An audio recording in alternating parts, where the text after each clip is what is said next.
Kita akan lihat bersama Bapak Saudara pada ayat pertama sampai ayat yang kelima, Bapak Saudara.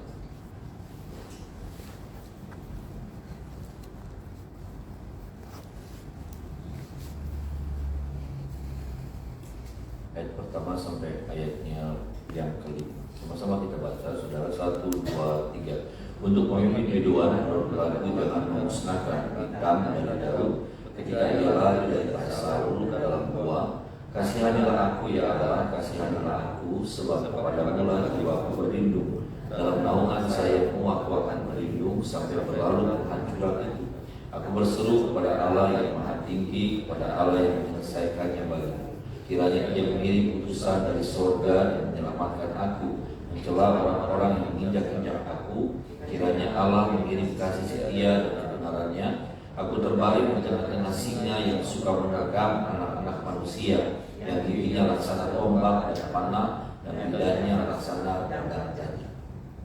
Sudah kita melihat dalam pasal ini, saudaraku, bagaimana boleh dikatakan keluar dari lubang, dari mulut harimau yang masuk ke mulut buaya, saudara. Seperti itulah kehidupan Daud, ya. Lepas dari Filistin, tapi kemudian saya tidak tahu bagaimana, saudara. Tapi kemudian terjadi lagi sebuah keadaan yang sangat mencekam, bagaimana dia harus lari ke sebuah tempat, ya. Tidak ada tempat pelarian yang lain. Akhirnya dia memilih satu tempat yang bernama Adulam. Ya, Gua Adulam sangat terkenal, saudara. Ya, Gua Adulam sangat terkenal. Di sana tempat persembunyian orang-orang yang sudah kalah, sudah putus asa, orang-orang yang dikejar hutang dan lain sebagainya, orang-orang seperti orang-orang yang sudah terbuang, orang-orang yang sudah terlupakan. Ya. Orang-orang yang pergi ke Gua Adulam adalah orang-orang yang sudah menyatakan dirinya menyerah sama kehidupan. Itulah Gua Adulam. Kurang lebih seperti itu, Bapak Saudara. Dan tidak ada tempat lain buat Daud. Akhirnya dia pergi ke Gua Adulam. Ya. Dan Daud mengatakan di sana orang-orang yang tak benar semua, saudara. Makanya Daud katakan pada ayat yang kelima, saudara, aku terbaring di tengah-tengah singa yang suka menerkam anak-anak manusia, yang giginya laksana tombak dan panah, dan lidahnya laksana pedang tajam. Ini orang-orang kacau balau. Orang-orang yang ada di Gua Adulam itu orang-orang yang kacau balau. Orang-orang yang pembuat masalah, ya saudara, pembuat masalah, pembuat onar. Masalah dalam hidupnya itu terjadi karena ya bikin masalah sendiri, cari masalah sendiri. Itu kebanyakan. Itu orang-orang Adulam seperti itu, saudara. Orang yang suka cari masalah, cari gara-gara, lalu kemudian kalah sendiri, ya tersingkir sendiri, seperti itu. Orang-orang di Gua Adulam. Ya, sok jagoan tapi kemudian ternyata hancur hidupnya, habis, tersingkir, lari ke Gua Adulam. Makanya Daud katakan seperti itu, giginya laksana tombak dan panah, lidahnya laksana pedang tajam. Mulut mereka udah mulut-mulut yang gak benar, ya. Mulut mereka ya karena hati pahit, ya saudara, hati pahit, pikiran jahat, ya sudah kalah lagi, ya. Dan akhirnya apa, saudara? Yang keluar adalah kata-kata kotor, kata-kata jahat, kata-kata nggak benar, saudara. Dan itulah orang-orang yang ada di Gua Adulam. Dan Daud ada dikelilingi oleh orang-orang seperti itu. Dan itu bukan sesuatu yang mudah. Tiap hari Daud mendengar kalimat-kalimat, kata-kata, obrolan yang gak mutu. Tiap hari Daud ketika dia ada di Gua Adulam, dia mendengar cerita-cerita yang menang sendiri, yang menjelekin orang, dan ya selalu seperti itu. Ceritanya cerita seperti itu. Orang kalau orang sakit hati sama sakit hati ya sudah, jadi luar biasa ceritanya. Ya, saudara kalau ketemu sama orang yang sakit hati, saudara hati-hati, jangan sampai kemudian selalu dicemarin tuh hatinya. Ya, karena luar biasa ceritanya. Orang-orang yang kecewa, saudara, ya.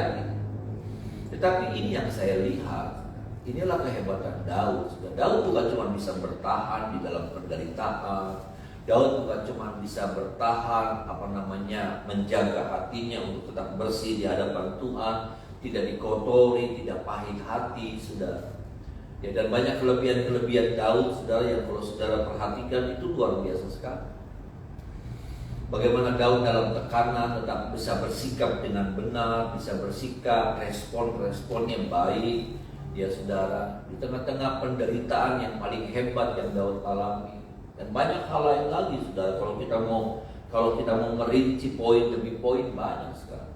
Nah, itulah kenapa Tuhan begitu mengasihi Daud, begitu menyayangi Daud, dan mengangkat, mempercayakan Daud dengan segala kemuliaan yang terbaik yang saya lihat. Tapi dari semua kelebihan Daud yang saya mau katakan pagi hari ini, sesuai dengan konteks pembacaan firman Tuhan kita Mazmur 57, saudara, maka ini yang saya lihat. Daud, saudara, bukan dipengaruhi oleh yang jahat, tetapi dia mempengaruhi orang-orang itu. Ada amin, saudara? Daud bukan dipengaruhi oleh orang-orang ini, jumlahnya banyak. Ini jumlahnya banyak. Gua Adulam itu cukup besar.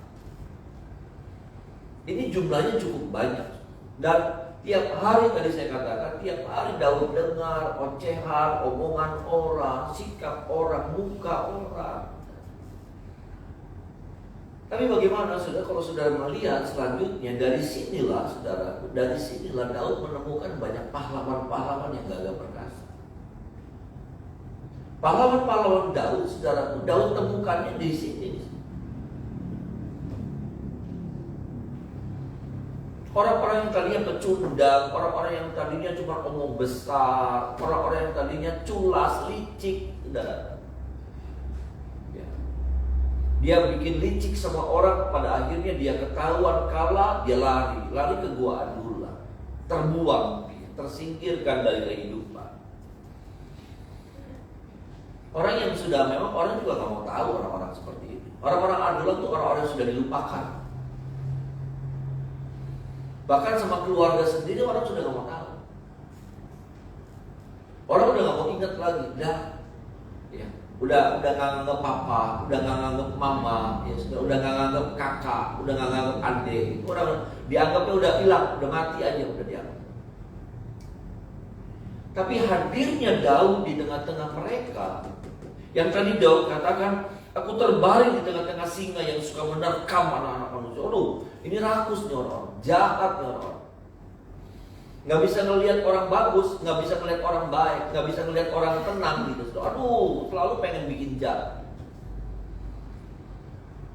Giginya laksana tombak dan panah, aduh, mengerikan memang. Sangar gitu, saudara. Lidahnya laksana pedang tajam. Ya. Kata-katanya selalu menyakitkan orang, menyakitkan. Tapi hadirnya Daud di tengah-tengah mereka ini, yang tadi saya katakan, Daud bukan cuma hebat pada waktu dia bisa bertahan dalam masalah, dalam pergumulan, sikapnya dan apa segala macam yang ada sebenarnya. Tapi bagaimana Daud sudah terbukti hidupnya berkualitas ketika apa? Ketika dia hadir di tengah-tengah kondisi situasi yang seperti itu, saudara, komunitas yang seperti itu. Tapi bagaimana dia kemudian apa, saudara? Dia bisa mempengaruhi mereka. Dia bisa hadir mengubah mereka. Nah, ini nggak gampang. Daud bukan dirubah sama orang-orang Adulam, karena kalau boleh dilihat, saudaraku, jumlahnya nggak sebanding. Daud benar ada beberapa orang yang ikut sama Daud, tapi jumlahnya nggak sebanding dengan orang-orang itu. Kalah kekuatan Daud. Kalau bicara tentang pengaruh, kalah sebetulnya. Tapi nggak ngerti saya nggak ngerti. Kenapa? Karena saya lihat sudah rohnya Daud ini kuat banget gitu. Jiwanya Daud ini kuat banget.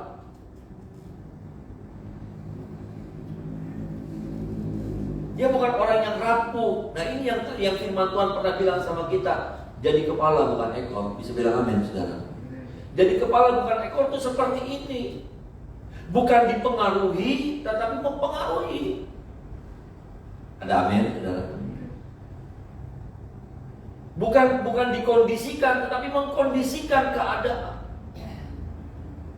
Bukan ikut-ikutan, tetapi menjadi satu pribadi yang menentukan sikap, bisa menentukan sikap, bisa mengambil sikap.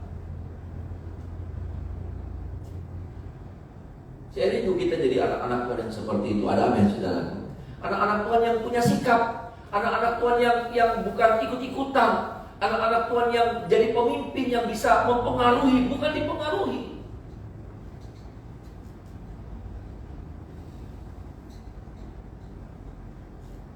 Ini saudara. Karena tidak mudah saudara hadir di tengah-tengah komunitas adulam, tidak mudah. Nggak mudah saudara. Ketika masuk di komunitas adulam, aduh.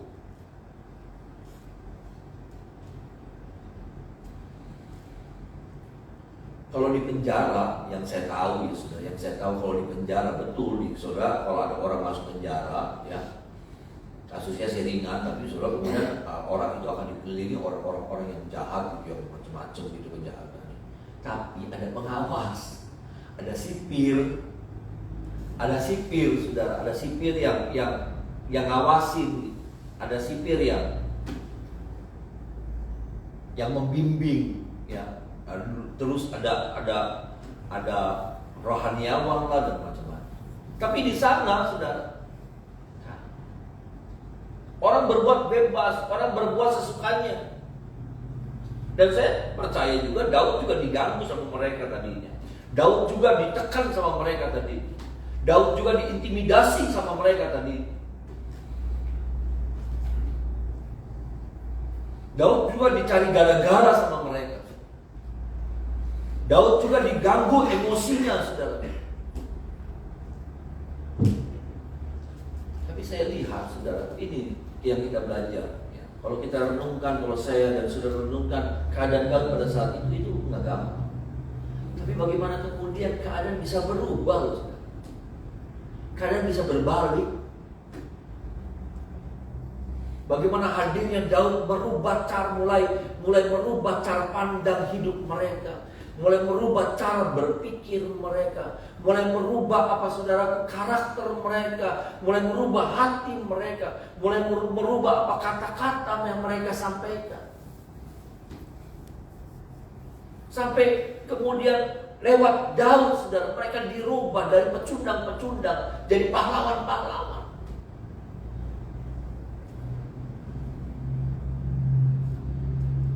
Daud bisa merubah mereka. Orang yang tadinya cuma bisa omong gede, ya, NATO, no action, talk only mungkin, saudara. Tapi sekarang mereka bisa menyadari bahwa mereka harus tampil, mereka harus berbuat sesuatu, mereka harus tunjukkan sesuatu. Jangan cuma bisa omong. Nah, banyak hal lain.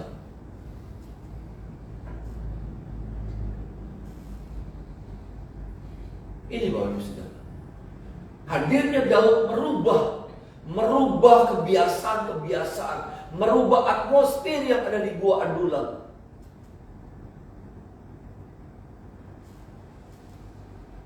Pertanyaannya buat kita, kehadiran kita merubah enggak? Atau kehadiran kita semakin memperparah? Kita ketemu sama orang-orang yang kecewa. Pada waktu mereka ketemu sama saya, orang-orang itu bukan kecewanya jadi hilang, malah nambah. Dari kecewa jadi benci. Orang-orang yang sudah kehilangan pengharapan, saudara, ya, ketemu saya, ngobrol sama saya, ya, saudara bergaul sama saya, orang-orang yang hilang pengharapan itu malah jadi tambah hopeless, tambah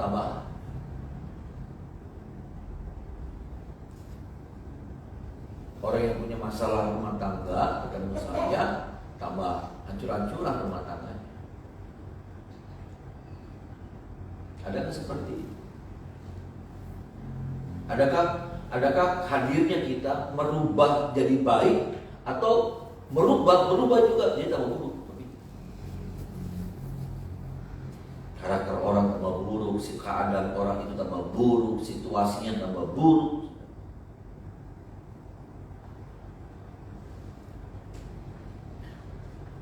Mari sama-sama kita lihat.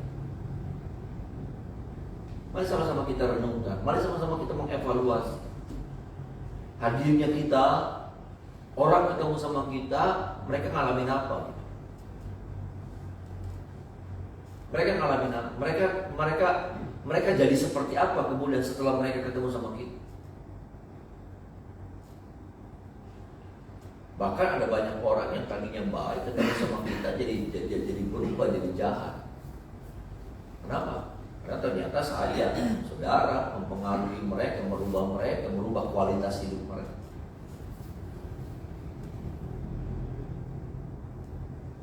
Menolong kita bagi hari ini. Ada amin, saudara. Ini penting. Ini penting. Kualitas kekristenan kita, kualitas rohani kita juga akan bisa dilihat dari sisi itu. Akan ditentukannya barometernya dari sisi.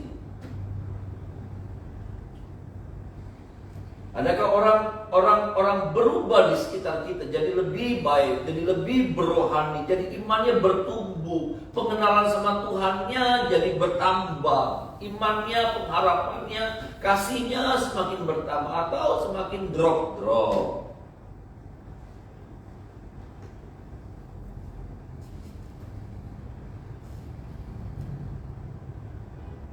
Kalau kita bilang sama kita jadi kepala bukan jadi ekor. Jadi orang yang mempengaruhi, tapi ingat mempengaruhi yang baik. Karena bisa jadi kita mempengaruhi tapi kemudian jadi berpengaruh yang apa? Yang nggak bagus.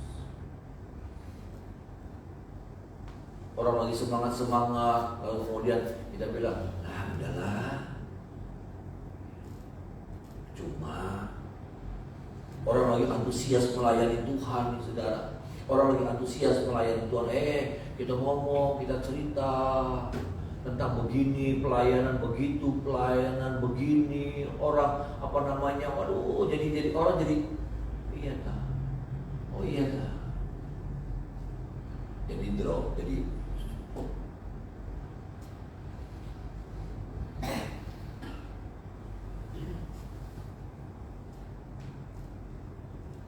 suami atau istri lagi semangat melayani Tuhan, pengaruh kita mempengaruhi yang apa? Yang buruk, yang melemahkan.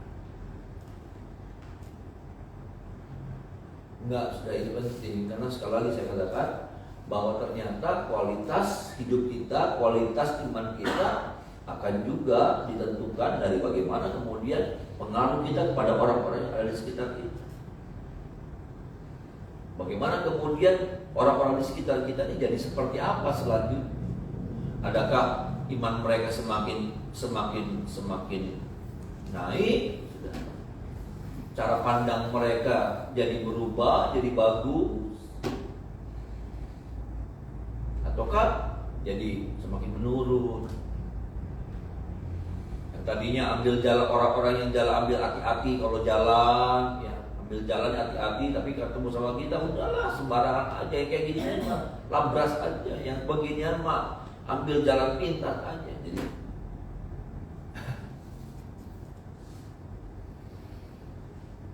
ini penting, saudara.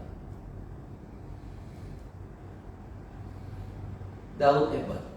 Ya, sekali lagi, hebatnya Daud bukan pada waktu dia kuat, waktu menghadapi pergumulan. Hebatnya Daud bukan pada waktu dia hebat, pada waktu tekanan itu yang paling dahsyat terjadi. Hebatnya Daud bukan pada waktu dia bisa jaga hati. Ya, dia diganggu sama Saul dan orang-orang semua, tapi dia bisa jaga hatinya untuk tidak dipahitkan hati. Tapi yang saya lihat hebatnya Daud bagaimana dia bisa merubahnya orang-orang. Ayat yang kelima, aku terbaring di tengah-tengah singa yang suka menerkam anak-anak manusia, yang giginya laksana tombak dan panah. Tombak dan panah itu, saudara, tombak tuh, kalau tombak tuh kan dilempar. Artinya ini orang-orang yang nggak benar. Kalau menyerang orang dari jauh, pakai panah, nggak berani ada pada depan. Ini orang-orang penakut, ini orang-orang culas, orang-orang yang nggak benar, yang mainnya main belakang, yang mainnya pakai orang.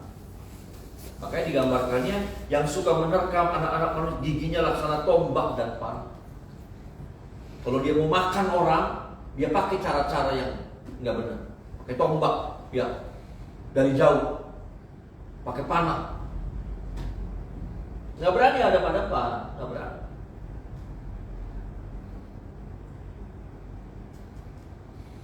Tapi kemudian sudah ini orang-orang ketika mereka keluar dari gua Adulam, hebat. Mereka jadi pahlawan-pahlawan yang gagah perkasa. Mereka jadi orang-orang yang tahu apa yang harus mereka buat. Mereka jadi tahu apa yang mereka harus lakukan. Mereka tahu apa yang mereka harus kerjakan dalam hidup.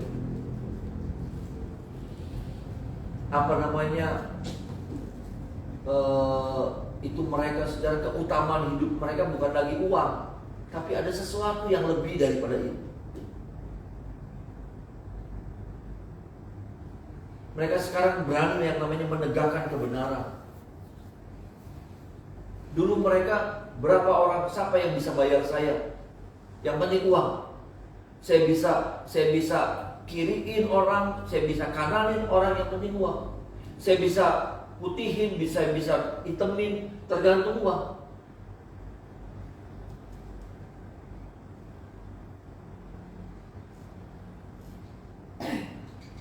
Saya suka sedih kalau ada orang-orang yang karena uang gitu, sudah dalam apa ya, pemilihan. Nanti kita ada pemilu nanti, ya saudara, cuma karena sembako, cuma karena apa. Istilah juga sama, kadang-kadang seperti itu, cuma karena uang ratusan ribu sampai juta. Hati nurani dimatikan. Enggak, saya lagi bicara keseluruhan, sudah termasuk saya itu. Uang bisa merubah pendirian kita. Kita bisa, tadinya kita bilang hitam, tapi waktu ada uang disodorkan, kita bilang udah itu putih. Hebat, susah. Tapi sebaliknya juga, tadinya kita bilang ini putih, enggak, ini putih. Tapi waktu kita dapat sesuatu, kita bisa bilang begitu, enggak itu hitam. Ngerti ya sekarang. Kalau kita biasakan, kita akan teruskan seperti itu, maka kapan hidup kita berkualitas? Kapan hidup kita berkualitas? Dan kualitas hidup kita sekali lagi itu pasti mempengaruhi. Sehingga kalau kita tidak bisa mempengaruhi orang, berarti hidup kita belum berkualitas. Atau kita mempengaruhi orang, tapi mempengaruhi apa? Untuk merusak, mempengaruhi untuk apa? Untuk menyimpangkan.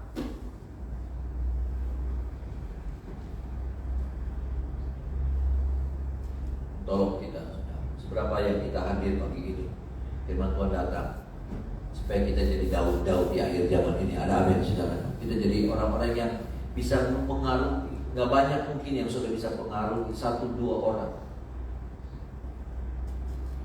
tapi kita mulai hidup berdampak. Hidup kita mulai berdampak buat orang lain. Hidup kita mulai mempengaruhi orang lain. Hidup kita mulai menghadirkan, memunculkan pahlawan-pahlawan baru. Daud ini memunculkan pahlawan-pahlawan baru. Merubah yang tadinya pecundang, yang tadinya penjahat, yang tadinya ampun. Tapi dirubah sama Daud jadi pahlawan-pahlawan yang berani membela kebenaran. Karena kalau mereka tidak berani membela kebenaran, saudara, Saul punya banyak uang. Saul tinggal bayar.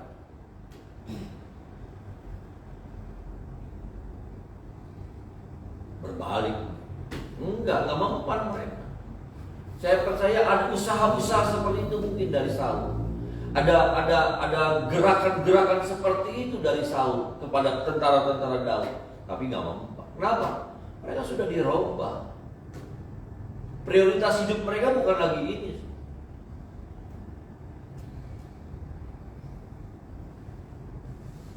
Maaf saudara, dalam pelayanan seringkali juga standarnya kita, saya cuma bilang begini, saya suka ingatkan, berapa sih yang kita dapat dari pelayanan? Maaf saudara, berapa yang gereja bisa kasih sama saya, sama saudara? Berapa? berapa banyak? Maaf, Mister, maaf. Dan saya lihat orang-orang yang melayani tanpa lihat itu hidupnya beda. Ada upah dari Tuhan, ada amin. Bukan gereja, bukan upah dari gereja. Bukan saya nggak mau kasih, enggak, bukan sama sekali. Tuhan tahu hati saya. Tapi berapa sih yang kita bisa kasih, yang sudah bisa dapetin? Berapa? Ketika ada orang-orang yang melayani dengan tulus hati dan nggak tahu tuh, saya nggak ngerti. Ada Tuhan, caranya Tuhan bukain jalan, ya ada tuh saya melihat. Orang-orang yang setia, yang tadi biasa-biasa aja, tapi ngalamin terobosan, ngalamin ada AB, ketemu jalan lagi, ketemu.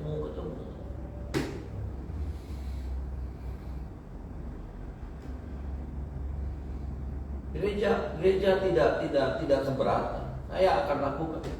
Tapi maaf, Ustaz, kalau itu terus yang jadi itunya kita, maka nanti kita nggak ngalamin sesuatu gitu kan. Kita nggak dapetin sesuatu yang berkat yang sesungguhnya. Saya kalau ngincernya cuma masalah duit, saya juga bisa, sudah. Karena saudara jangan lihat saya seperti itu. Dulu juga saya ampun. Saya harus disiplinkan diri saya. Saya harus disiplinkan diri saya untuk saya tidak uang yang jadi sasaran. Saya suka marah-marahin, saya sering ngaca di kaca mobil atau di rumah. Saya suka ngomongin, saya suka maki diri saya sendiri. Karena waktu itu, maaf, harus jujur. Nah, cuma segini. Ini saya. Tapi saya harus berubah. Prioritas saya adalah menyenangkan Tuhan. Urusan nanti Tuhan berkati saya itu urusannya Tuhan. Ada amin, saudara. Dan satu hal, pasti Tuhan berkati. Ada amin, saudara. Kalau kita punya motivasi yang benar, kalau kita punya prioritas yang benar. Jangan salah artikan khotbah saya. Karena saya lihat ada pelayan-pelayan Tuhan yang sungguh-sungguh ada aja jalannya, ada aja ketemu jalan, ketemu.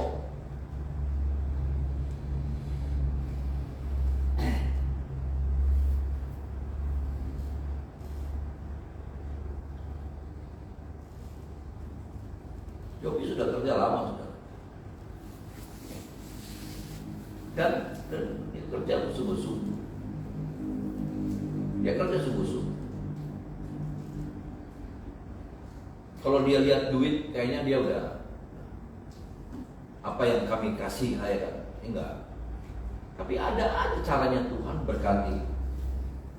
Anak-anaknya diberkati, keluarganya diberkati. Dengan caranya Tuhan. Maksud saya, yuk kita melihatnya seperti itu gitu sudah. Ada amin, saudaraku. Yuk kita melihatnya dengan dimensi yang berbeda. Yuk kita melihatnya dengan dimensi yang dengan mata iman. Jangan mengerjakan segala sesuatu dengan mata jasmani, apalagi waktu kita mengerjakan untuk Tuhan, tapi kita mengerjakannya dengan cara-cara yang jasmani. Akhirnya apa ya? Jadi enggak itu gitu saudara, enggak yang terbaik nantinya yang kita lakukan. Sebenarnya ada satu lagi saudara poin, tapi Tuhan kita mesti dengar hal ini. Tuhan mau supaya betul-betul apa ya saudara? Saya juga rindu supaya kehadiran saya betul-betul merubah banyak orang. Jemaat-jemaat yang hadir di tempat ini mengalami perubahan dari kehadiran saya yang menempatkan.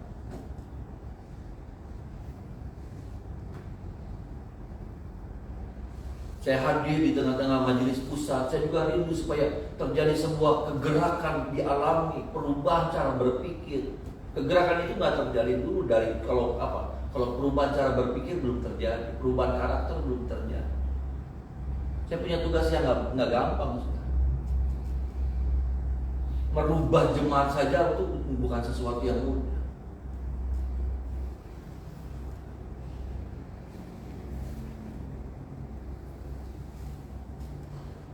Karena saya lihat hamba Tuhan masih banyak cara berpikir dalam melayani Tuhan dengan cara-cara yang salah. Dan saya mulai pelan-pelan, saya mulai luruskan, saya mulai tampilkan, ya nggak banyak ngomong tapi ayo lihat. Dan saya melihat mereka udah mulai bisa nangkep gitu pesan-pesan.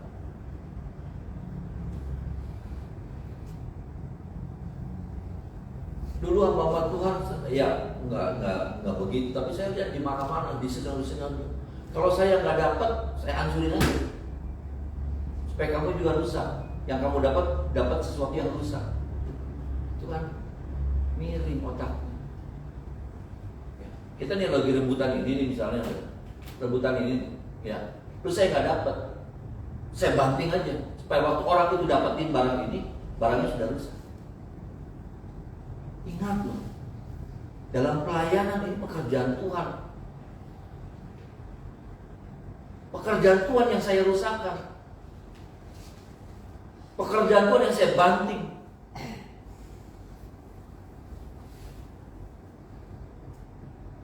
Itu kan mengerikan. Di kita enggak, saya lihat di kita enggak. Kita cuma tegang-tegangan aja. Tapi di beberapa tempat gitu saya tidak bilang ya. Di beberapa tempat seperti itu caranya. Saya nggak dapat, saya banting aja. Ambil. Kamu dapat kan? Tapi ya udah rusak. Ngerikan. Kayak apa gitu?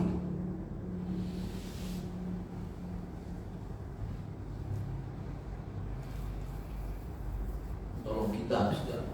Ini firman buat kita kok, termasuk buat saya juga. Ada amin, saudara. Saya juga harus terus melihat, mengoreksi hidup saya. Jangan sampai saya merusak. Kehadiran saya merusak. Kehadiran saya bukannya bikin benar orang, malah hancurin orang. Dan itu juga sering terjadi sama saya. Sadar tidak sadar, sengaja atau tidak sengaja, saya sudah seperti itu. Tapi yuk sama-sama kita diingatkan firman Tuhan pagi ini. Ada amin, saudara. Bukan, saudara nggak bisa bilang begini. Agama saya kan bukan gembala komsel. Bukan masalah pelayanan di sini. Di sini bukan masalah pelayanan. Tapi saya mau bilang begini, dimanapun dan kapanpun kita bisa mempengaruhi orang lain. Ada amin, saudaraku. Siapapun kita sebetulnya jadi pengaruh apa? Influencer gitu, saudara. Bukan influencer. Ya. Yang bisa mempengaruhi, yang harus bisa mempengaruhi orang. Waktu orang melihat kita nih saudara, makanya apa? Mengapa mereka berubah saudara? Kalau sudah baca, ini poin yang kedua sebetulnya. Kalau mereka baca, kalau mereka lihat Daud itu punya gaya yang berbeda. Ya, ayat terakhir saudaraku, ya, masih ada waktu sedikit. Ayat terakhir bilang begini saudara.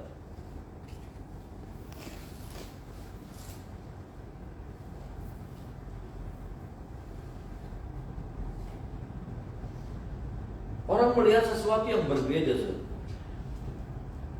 Begini, saudara, ya. Hatiku siap, ya Allah, ayat yang ke-8. Hatiku siap, aku mau menyanyi, aku mau bermazmur. Bangunlah, hai jiwaku. Bangunlah, hai gambus dan kecapi. Aku mau membangunkan fajar. Aku mau bersyukur kepadamu di antara bangsa-bangsa ya Tuhan. Aku mau bermazmur bagimu di antara suku-suku bangsa. Sebab kasih setiamu besar sampai ke langit dan kebenaranmu sampai ke awan-awan. Tinggikanlah dirimu mengatasi langit ya Allah, biarlah kemuliaanmu mengatasi seluruh bumi. Saudara, ini yang jadi gayanya Daud nih saudara. Tiap pagi atau malam, saudara, ada pujian yang dia naikkan. Ada pujian yang dia naikkan. Dia nggak mau dirubah kebiasaannya hanya karena kondisi yang nggak memungkinkan, karena kondisi yang tidak mendukung, situasi yang nggak mendukung, lingkungan yang tidak mendukung, nggak peduli dia nggak mau. Makanya ini orang-orang pikir ini orang gila, orang edan ini orang. Karena mereka tahu juga Daud tuh orang sama seperti mereka dalam pelarian, dalam masalah. Orang yang dikejar-kejar sama masalah. Orang yang sedang dihimpit, ditekan sama masalah. Tapi mereka lihat pagi-pagi Daud sudah menyembah Tuhan. Pagi-pagi Daud sudah memuji Tuhan. Aku hendak bermazmur, aku mau membangunkan fajar, kata Daud.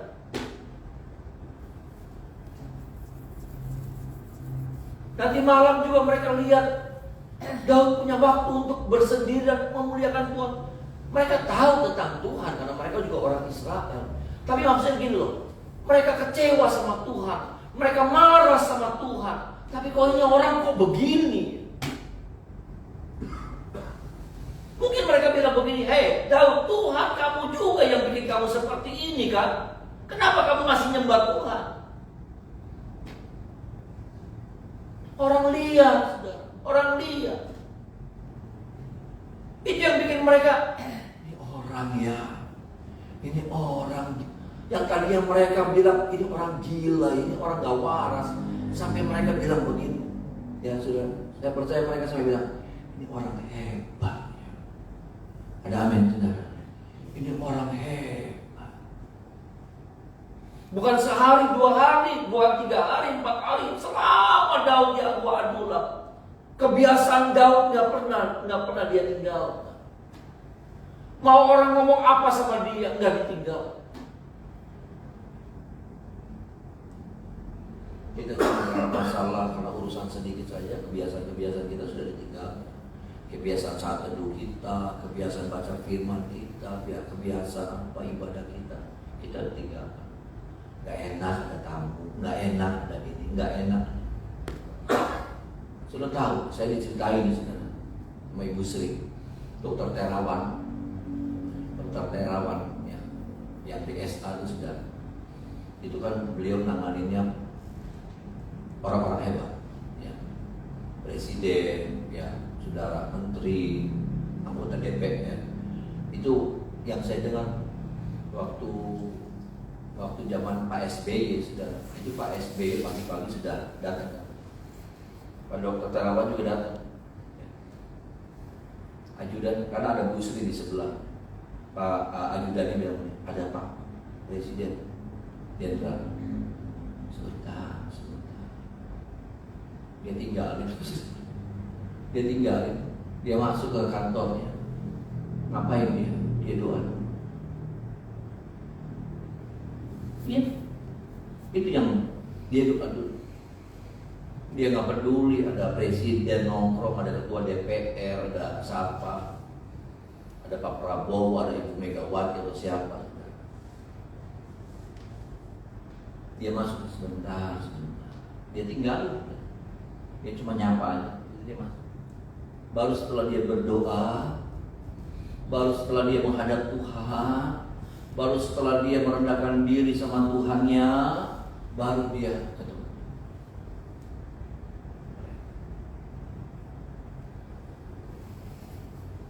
Dia gak mau urusannya sama Tuhan diganggu.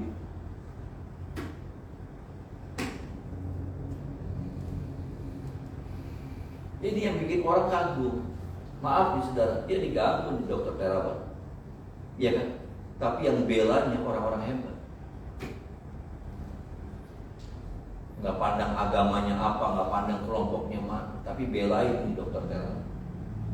Kenapa? Karena mereka melihat seperti orang-orang di Gua Adulam melihat Daud, satu pribadi yang berbeda. Kalau kita jadi satu pribadi yang berbeda, Tuhan hadirkan penolong-penolong buat kita. Ada amin di sini. Ada amin. Bahkan hadirkan tuh penolong-penolong di sekitar kita. Mereka kagum lihat Daud. Mereka yang tadinya doa sama Tuhan. Apa doa sama Tuhan? Tuhan yang bikin kamu susah, seperti Tuhan juga bikin susah saya. Daud juga lagi goncang, harus ingat. Daud juga lagi goncang. Dia ada di Gua Adulam itu lagi goncang. Di hidupnya lagi nggak punya kepastian.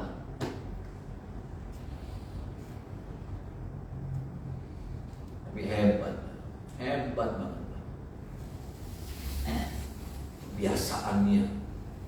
Kebiasaannya untuk Tuhan nggak bisa dirubah.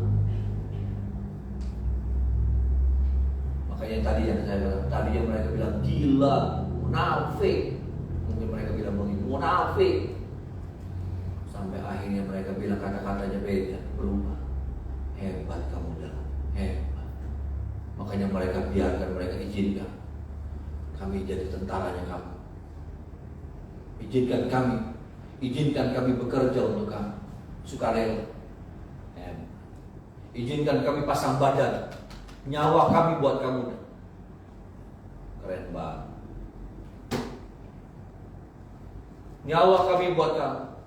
Daud Ugi bilang, saya nggak tahu, saya nggak punya masa depan. Enggak. Nyawa kami buat kamu. Mereka juga nggak tahu bakal Daud jadi raja, bukan benar? Nggak tahu. Tapi nggak peduli mereka, karena prioritas mereka itu berubah, bukan lagi uang, bukan lagi posisi, tapi apa? Menegakkan kebenaran. Dan tolong kita ya saudara, biarlah firman ini termanterai buat saya dan saudara. Mari kita menyembah.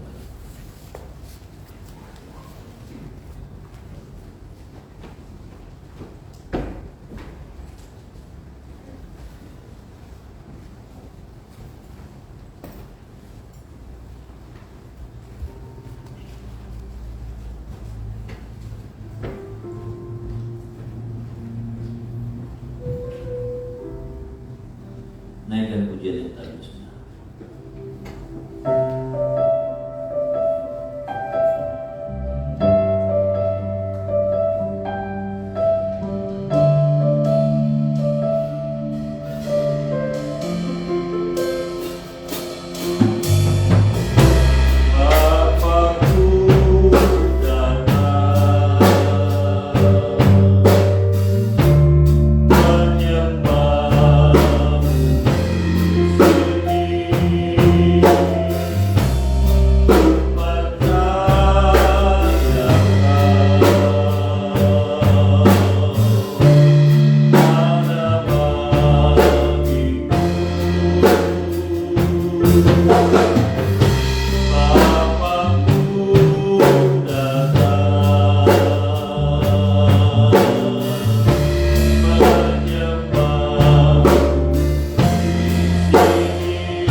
ajaib perkasa perbuatanmu,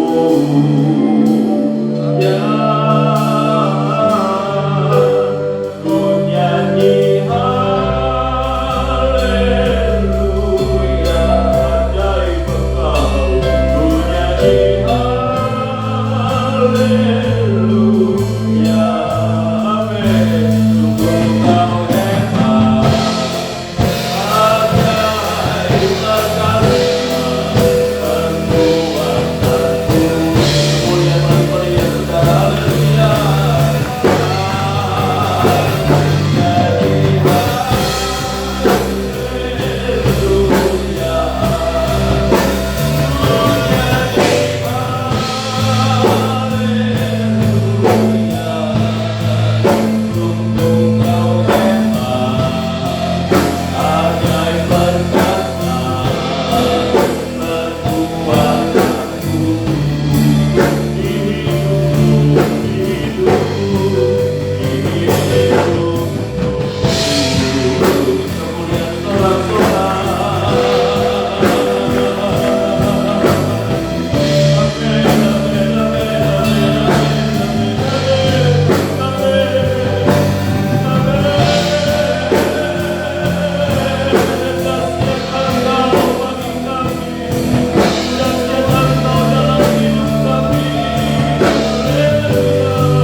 Firman-Mu buat kami, Firman-Mu ajaib, ada firman teraikan, dan bukan cuma hati kami tergoncang dengan firman ini, dan benar-benar hidup kami jadi hidup yang berpengaruh bagi banyak orang yang Tuhan.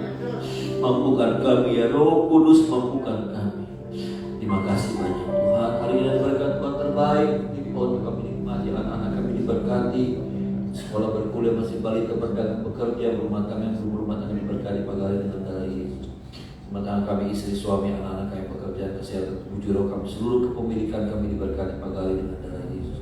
Bangsa negara kami Indonesia diberkati, kota kami Cirebon diberkati, kami rindu kami pulang dari tempat ini, kami jadi berkat dimanapun kami berada. Pekerjaan Tuhan di keturunan diberkati, tambahkan bilangan jiwa yang ada, jiwa-jiwa yang rindu bertumbuh mengenal Tuhan lebih dalam, kirimkan bersama kami tempat ini. Bahkan semua gereja-gereja Tuhan Kota Cirebon semuanya diberkati oleh Tuhan. Dan kami arahkan buat setiap jiwa-jiwa yang kami doakan di dalam nama Tuhan Yesus. Berkat keselamatan daripada Tuhan menjadi bagian mereka. Dalam ada papa, mama, kakak, adik kami, keluarga, sanak saudara kami, kenalan kami, cucu-cucu kami diselamatkan oleh anugerah Tuhan yang besar. Karena kami yang terangkat pagi ini, kami percaya tangan kami limpah dengan berkat Allah, kemuliaan Allah menjadi bagian kami sepanjang hari. Kami sambut hari yang baru berjalan bersama dengan Tuhan dalam nama Tuhan Yesus. Haleluya.